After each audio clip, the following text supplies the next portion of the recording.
What are the best player props in each sports that you should be putting your money on? Let's get started now. Which player props are the best that you should be doing? So take out a pen and paper so that way you guys can jot this stuff down. So first one is going to be the NFL. Everybody loves to bet on the NFL, right? What are the best player props that you could do in the NFL? Well, first, right away, the best one is going to be passing yards, all right, for a quarterback. Now, the reasoning behind that is who has the ball in their hands throughout the whole entire game? It's the quarterback. So obviously that is where you want to base your prop off of, the person that's going to have the ball all of the time. If I find that there's huge value on a quarterback passing prop, what I will do is I will always take it and I will alternate the number below what his average is on the season. I will never take, over 300 yards passing if he's not averaging that. Because the thing is, this happens a lot in the NFL, is the matchups. A quarterback will have a really good matchup that week, so they will inflate that number and make it, let's say, 310 yards passing over under, when in reality he only averages like 280. So you don't want to be able to bet over 310, 315, whatever they have it at, when he only averages around that 280 mark. So what you would do is you'd go and you take the alternate bet and you put it like 275 or whatnot. Now it might be a little bit expensive to do that, but the chances of you actually hitting that increase way more than being able to take what everybody else is betting at when it comes to like a player prop for a quarterback. Now let's talk about the NBA. All right, the NBA player props. When it comes to the NBA, the best player prop to be able to do is points, rebounds, assists, the total that they're going to get. And what you want to aim for is you want to make sure whenever you are putting these type of bets in, that in the NBA, it needs to be one or two option in that starting lineup. For example, let's go ahead and take the Lakers, for example. You would either be, LeBron or Anthony Davis. That's 1-2 on that team. So what you would do is you'd go and you'd take the points, rebounds, assists, which is that total. And then again, you would want to alternate that and go and manipulate that number to what it is. And then you get the average of that. You would bet under it. The reason why you're always betting under their average, you give yourself a way higher probability of them meeting their average. When I say this, it means that they have a good matchup, whether it's in any sport. You're not going to bet a prop play when they don't have a good matchup. But basketball, you definitely want to do the points, rebounds, assists, and you want to be able to manipulate that line to put it under what that average is going to be. When you do that, you're going to give yourself such a higher probability of actually winning. And this happens all the time, to where it really comes down to either one or two points, rebounds, or assists for them to go over a certain number. And then when the public goes and buys the number that they got at minus 110, guess what? They become a little bit short sometimes by like one or two. They'll become short, but guess what? People like us who manipulate the lines and are able to put it where we want it, we end up winning while everybody else loses. So it's very important. Make sure that you guys are manipulating the lines. And if you don't have a sports book that can manipulate the lines, then you better get one, because there is one out there that's available for everybody. And now let's talk about baseball, the MLB. Best player prop to do in baseball is going to be on the pitcher. If you're not catching on to what I'm going at here, you want to target who always has the ball in their hand in any of these sports. Now, the pitcher, obviously somebody that always has the ball in their hand. What you're going to be looking at for the pitcher prop in the MLB, the best one to do is earned runs. That means how many runs that pitcher is going to give up. So again, before I say any more, has to be a good matchup, can't just be any pitcher, okay? But the baseline is usually 2.5 earned runs. So when they give you 2.5 earned runs and you have a pretty good pitcher on the mound against a very solid matchup, that other team's got to score 3 runs on them for them to not be able to,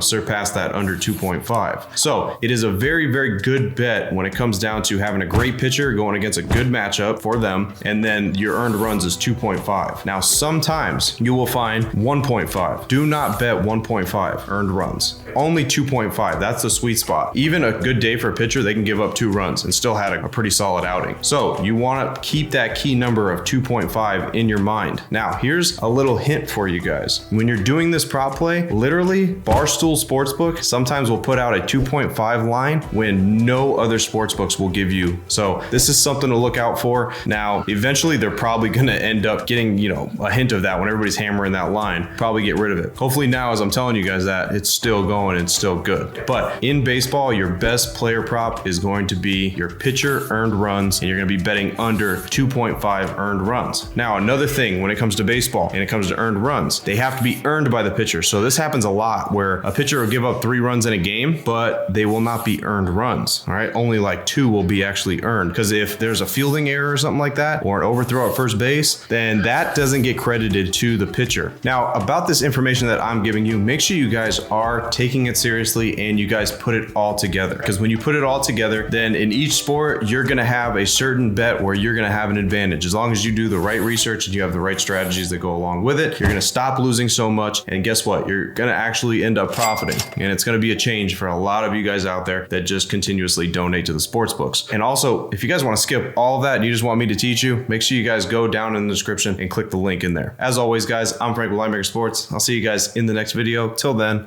I'm out.